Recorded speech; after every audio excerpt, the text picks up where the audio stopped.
When your Sam acts, certain things come easy: women, free drinks, trouble. Before he called me asking for help, Sam had spent the afternoon doing two things.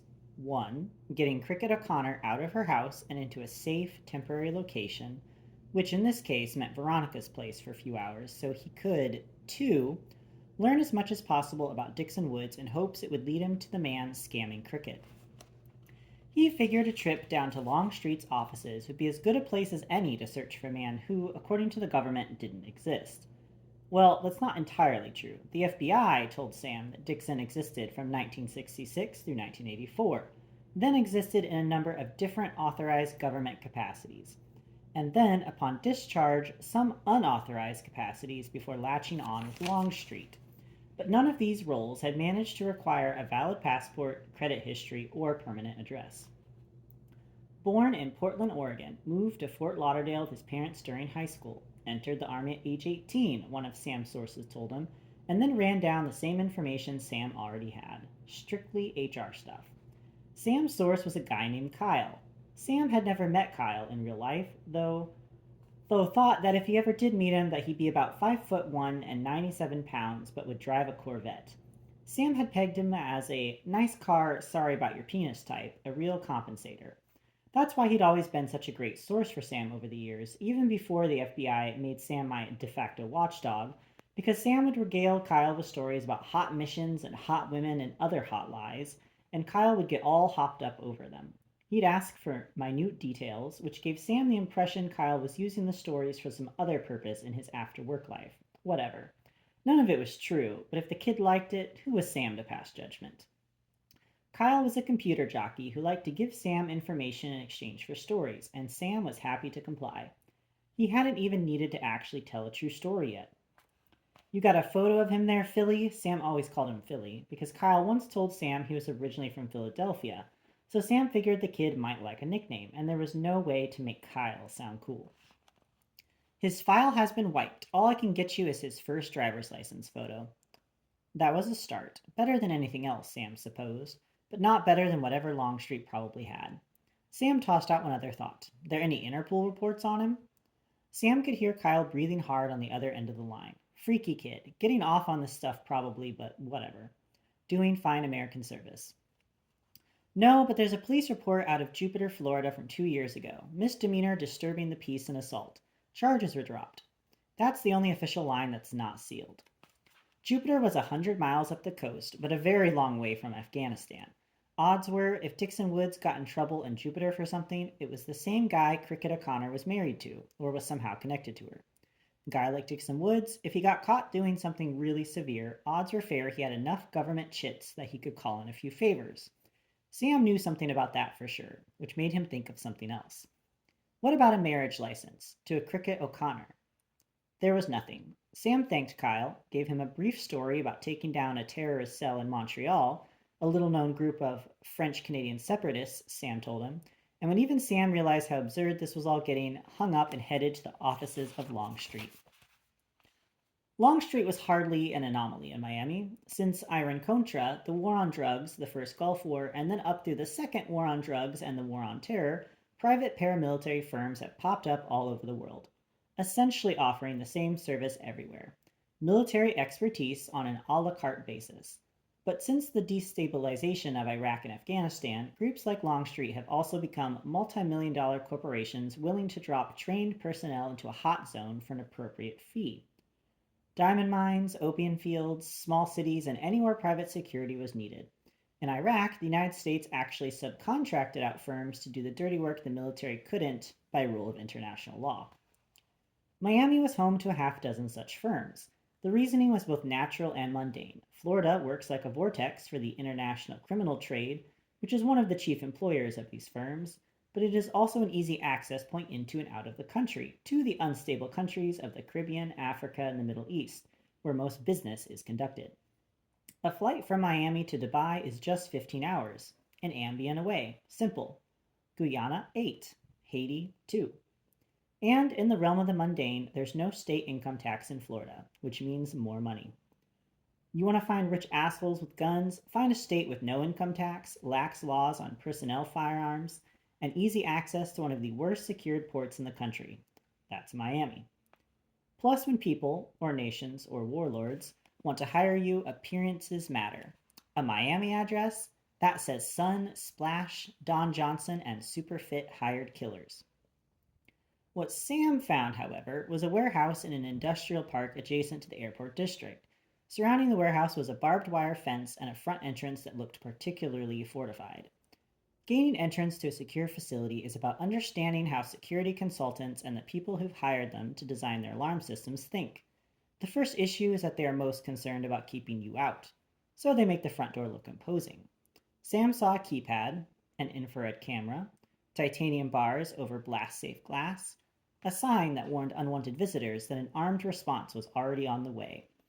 Average crooks see these things. The first thing they're going to do is decide it's not worth the effort. Average salesperson cold calls someone else. The second issue is that, like any other profession, security consultants are sloppy and human and prone to do things in a half-assed way if they think appearances will be enough to stop inspection. And that means, if you're lucky, all of the above will be proctored by a man with a clipboard sitting on his ass next to a plywood arm, letting cars into and out of the facility, which is precisely what Sam found. Fortunately, Sam hadn't bothered to change his clothes from the morning's activities, nor had he bothered to dip into a sports bar for a few hours. So he looked and smelled fresh, which worked to his advantage when he pulled up to the gate. "Chas Finley," he said to the guard. Sam stared straight ahead, trained his eyes on the cars in the parking lot, noted that it looked like a giant had crapped out the same 10 brown Hummers right in a row. The guard flipped through the papers on his clipboard. "Don't have you down here, sir," he said. "Of course you don't," Sam said. He faced the guard now, trying some of that Jedi shit. Confident, stern, not taking no for an answer. Official. After about 20 seconds of that, he said, "Are you going to wait here all day, or do I have to drive through this gate?" "Sir, I'm afraid you're not on the list." The guard put his hand on his gun, a real gun, not a toy like most security have, a little snub .22 or something. No, this guy was holding a .357, which means you're not getting in. This was harder than Sam had anticipated. Usually a guy working a gate is susceptible to double talk, since at $9 an hour, double talk was too much trouble to fight with for most people. But this guy, he was some sort of monk with his mind control abilities. He hadn't been trained, he'd been conditioned, and Sam actually appreciated that. Nevertheless, Sam tried lobbing a grenade at him just to see the look on his face. Hoped for an inch of collateral, take a centimeter of recognition. A rat can get into a building if there's enough space under a wall for light to shine through. Sam figured Dixon Woods might be that light. "I'm here about Dixon Woods." Sam spit out the name, figuring, hey, it's true, let's see what happens. "Oh, yes," the guard said. He moved his hand from his gun like it was suddenly electric. "Very sorry." And like that, the plywood arm rose and the guard went back to his post. Didn't even bother to get on the phone, just went back to imagining it was 5 o'clock somewhere. A sentiment Sam could get behind for sure. Sam parked next to one of the Hummers, his Cadillac suddenly a dwarf. He never understood the desire people have to drive Hummers, particularly ex-military types. They always reminded him of the back pain he felt for the entire Cold War period he was involved in, hunched as he was in Humvees in places a hell of a lot worse than an industrial park in Miami. You felt every bump in a Humvee. A Cadillac? Well, that was like driving a Long Island iced tea. Power, grace earned through years of performance, and ultimately, comfort. At the employee entrance to Long Street was predictably another guy with a clipboard. At least this guy wasn't armed. He didn't even look of drinking age. Sam took a look at the guy's uniform and saw it was from Action Response Security. Longstreet, one of the most powerful security firms in the world, with operatives in every conflict known and unknown, used rent-a-cops. But then there's a natural question of just what were they keeping under cover. If there was anything with an outsized importance, 10,000 pounds of cocaine, maybe an actual poppy field grown hydroponically, things like that, they'd have their own guys at all points of entrance. "Chas Finley," Sam said to the man with the iron-on badge. His name tag said his name was Harvey. Harvey. Who named their kid Harvey anymore? Harvey handed Sam a visitor's pass to clip to his shirt. "Keep this on you," he said. "It's my ass if you're walking around without it." Sam winked because that's what a guy like Chas Finley would do, and Harvey opened the door for him. Before Sam walked in, but after seeing how empty and unsecure the corridors looked, he had a thought. "My associates will be joining me shortly," he told Harvey. "Names?" "Hard to say." Sam said and winked again, because when you're a guy like Harvey, a guy winking at you means you're part of a secret. And if you work at Longstreet, that's probably pretty cool, even if you just work the door. And let front door Freddy know about it too. No screw ups, Harvey. Understood, Mr. Finley, Harvey said, and then he gave Sam a salute. Christ, Sam thought. Poor sucker was going to lose his job. When you think about the office space belonging to an elite security force, you probably imagine lots of blinking lights, massive computer screens on every wall, detailing troop movements, satellite positions, and the standing heart rate of every person currently in Longstreet's employ. You might think that the halls would be filled with people staring intently into files, shaking their heads, muttering about the military-industrial complex, maybe even holograms of Eisenhower and Patton that constantly spout motivational speeches if anyone with a body fat percentage under 25% walks by. You'd be wrong. Just like any other business where most of the sales are done outside the office, a successful multinational security firm is a pretty quiet place. The top gun's more likely perched on a berm somewhere than in a cubicle, thus what's left behind is office staff. File clerks, accountants, people in charge of ordering flak jackets and body armor and TEC 9s, but who were unlikely to need flak jackets, body armor, and TEC 9s during the course of their own life. Guys like Kyle versus guys like me and Sam. All of which is good, because Sam wasn't looking for an armed conflict, he was just looking for records, insight, a lead, a last known address, anything to get us around Cricket's problem. And it turned out to see about my problem with Natalia as well. In the lobby, which looked to be decorated with an eye toward reviving communism as a design aesthetic and then combining it with some of the nicer floors of the Pentagon, Sam found an office mat bolted to the wall. The bulk of the warehouse was taken up by a storage facility. Sam didn't need access to know what was in there, and why at least the front of the store was guarded by a man with a gun. Assault rifles by the dozen, maybe a decommissioned Black Hawk or two, even more Hummers, a few rocket launchers, hell, maybe even a small nuclear sub if these guys were really pulling the bank in, while the administrative offices occupied a perimeter around the goods in a U. Sam found what he was looking for. Across from the ladies' restroom and just adjacent to an emergency exit, a good thing to note, was the employee relations office. A quick scan showed that the men's room was on the other side of the building next to the office of the president. You want to find the one woman working in a building likely filled with men? Find the ladies' room and then count 20 paces, which naturally is precisely where the employee relations office was. Sam checked his reflection in his sunglasses, it wasn't going to get much better, and made his way down the hall. The employee relations office, like every other door Sam passed, was closed. The difference was that every other office was placard free, as if maybe all that there was a door that opened into a brick wall. But right on the door was a sign that said Employee Relations, and then beneath it a name, Brenda Holcomb. Sam gave the door a pound. It opened a few seconds later and revealed a woman in her mid-50s. Her hair was straight and black and came down to her shoulders, though it looked like it had been cut using a rock. She wore a white button-down shirt that she'd opened to the middle of her chest, where Sam saw a few red freckles in the outline of her sports bra, and a black skirt of, sadly, an appropriate length. Thick, clunky sandals with heels probably 2 inches too tall. Painted toenails. Calves that showed about 24 years of regular workouts. If pressed, Sam would guess she'd been an MP somewhere. She had that cop stance, one leg forward, one leg back, a hand on the hip reflexively as if still looking for a gun, but instead holding a venti Starbucks cup. More interesting, however, was that she had a lightning bolt tattoo that started at her clavicle and shot up the right side of her neck, dying into her jawline. It covered a jagged scar. That must have hurt, Sam thought. Who are you? She said, all business. Finley, Sam said. There was always a Finley on the books. What do you need? I'm here about the OSHA thing, Sam said. When Brenda just stared at him blankly in response, not mad, not confused, not suspicious, just not getting it, Sam added, Iraq? Oh, workers' comp, she said, her voice not unpleasant. Brenda opened the door and Sam got the full measure of her office.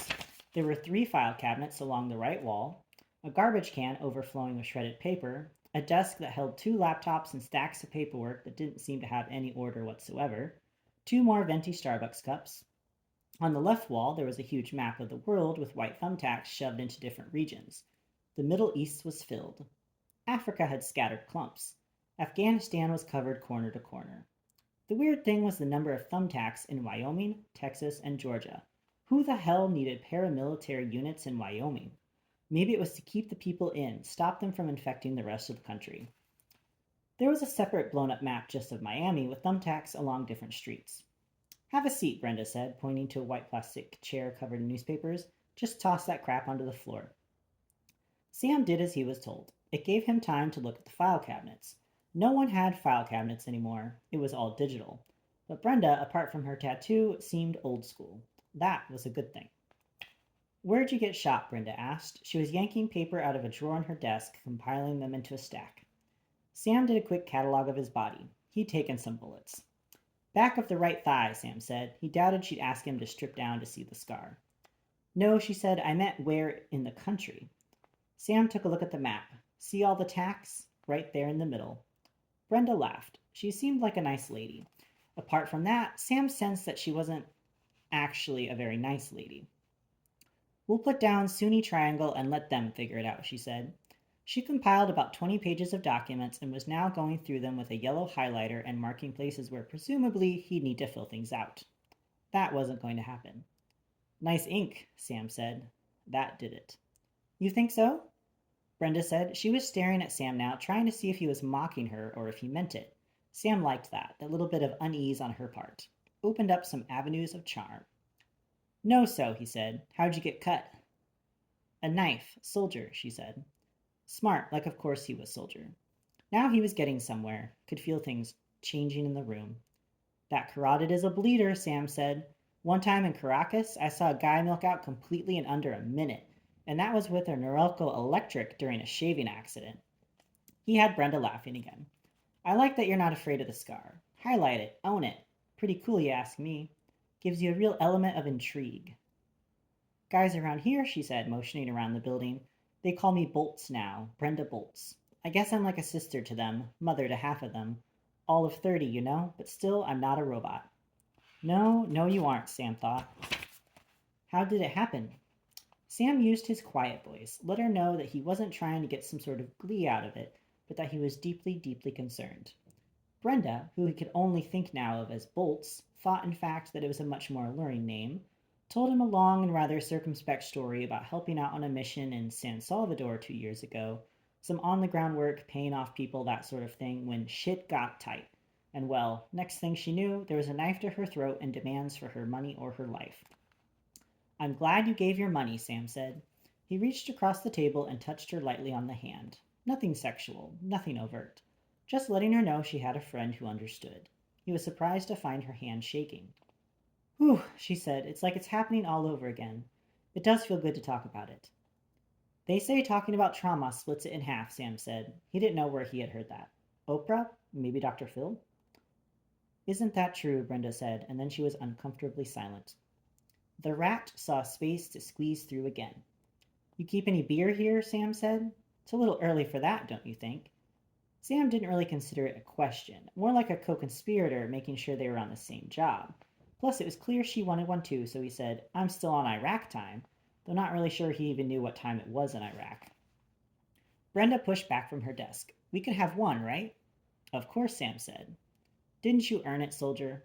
Didn't you, soldier? Sam felt his own skin crawling, but this Brenda, good old Bolts, seemed to fall for every line. You don't get any sympathy, even false sympathy, probably felt pretty swell. It is lunchtime, she said, convincing herself. Sam liked that in just a little over 15 minutes he'd actually convinced Bolts to have a liquid lunch with him. Why don't I run down to the kitchen, get us both a taste, maybe a bag of chips? There's no harm in that, right? Right, Sam said.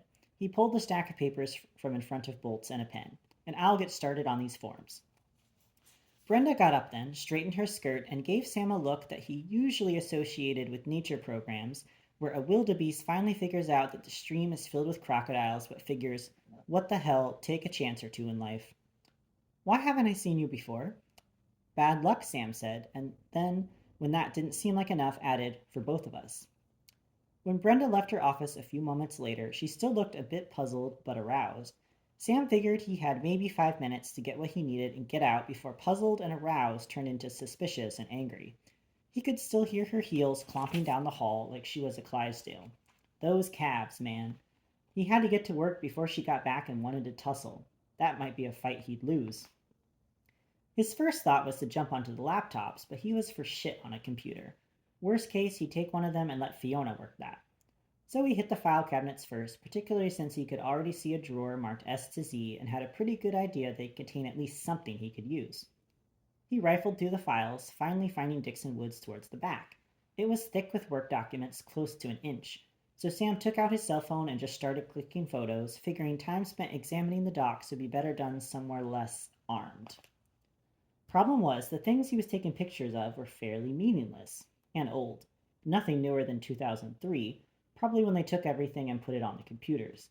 He found requisitions for desert clothing, a stack of rental car receipts from Japan, a purchase order for a GPS system, and night vision goggles. Sam didn't even really know what he wanted to find, except that he knew a detailed list of Woods' actions over the course of the past 15 years would be a bonus. A phone number, a mailing address, an idea of how whoever was sleeping with Cricket O'Connor and taking her money happened to come across Dixon would be even better, which got Sam to actually pause and think. He sifted to the very back of the file and found what he didn't know he was looking for, Dixon Woods' original application. Rather than take a photo, he just yanked it from the file and shoved it down his pants. Sam then went over to the map of Miami and clicked a few photos of that too, particularly since he noticed several thumbtacks in South Beach and 5 on Fisher Island alone, a pretty high density. It had taken him 4 minutes to do all of this, which Sam thought might be a personal record, but didn't feel like he had time to gloat. It was either get out or get trouble. But that's the thing about Sam. Trouble finds him. Just as he was about to walk out into the hallway, he heard Brenda Holcomb clomping back. Plan A was that he could punch Brenda in the face and run out of the building, but he liked to avoid punching women in the face. Plan B involved pistol whipping Brenda and running out of the building. Again, he had a code about pistol whipping women. Plan C was a few drinks and maybe see where things went, though he really did like Veronica. And the caddy. Why wreck a good thing? Plan D was to just act like a dumb man. He grabbed one of the Starbucks cups and dumped it across Brenda's desk and onto his pants. Sam popped his head out the door. There you are, he said. Brenda had 2 bottles of Amstel in one hand. Sam could actually see the sweat coming off of them, like he was in some damned commercial, and a bunch of sorority girls were about to pop out of a broom closet to get the party started, and a bag of tortilla chips in the other. Maybe after all of this, after he retired, he'd look into a job at a place like Longstreet. Cold beers and chips in the company fridge had a certain appeal. You think it would be okay if I use the ladies? Seems I can't be trusted around a coffee cup. What kind of soldier are you? Brenda said. He had to admit this soldier stuff was pretty cute. He'd see about getting it worked into a fantasy or two down the line. Brenda got up close to Sam and examined his pants, took a gander inside her office, shook her head. Can't be the worst mess she's ever seen, Sam thought. Better get some water on those before the coffee stains, she said. Go ahead and use my bathroom, but don't tell anyone. They'll think I'm getting soft and think worse about you. Bad enough they've probably already seen you spilling the coffee on yourself. Sam gave her one of his newfound winks and headed to the restroom, where he realized exactly what Brenda Holcomb had said, and realized indeed there was about to be a situation.